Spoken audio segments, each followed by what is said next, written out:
হঠাৎ করে আমার হাজবেন্ড ফোন করে বলছে যে এই চাটনিটা খাবে।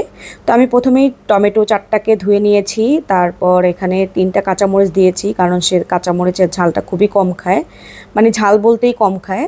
তারপর এখানে দিয়েছি 3টা রসুন, আমি ইন্ডিয়ান রসুনটা নিয়েছি, আর একটু লবণ দিয়ে এটাকে আমি ধিম আঁচ দিয়ে সিদ্ধ করে নিয়েছি, তেল ছাড়া। তেল দিয়েও করা যাবে, কিন্তু সেটা স্বাস্থ্যসম্মত হবে না, তাই আমি এভাবে করে নিয়েছি। তারপর খোসাটা ফেলে দিয়ে পাটাতেও বেটে নিতে পারবেন আপনারা।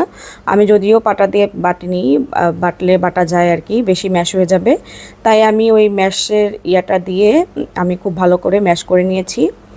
ম্যাশ করা হয়ে গেলে আমি আরেকটু লবণ দিব, দেখলাম লবণটা আরেকটু লাগবে।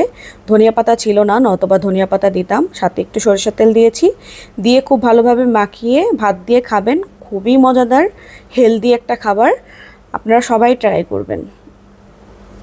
ভালো লাগলে কমেন্ট করবেন।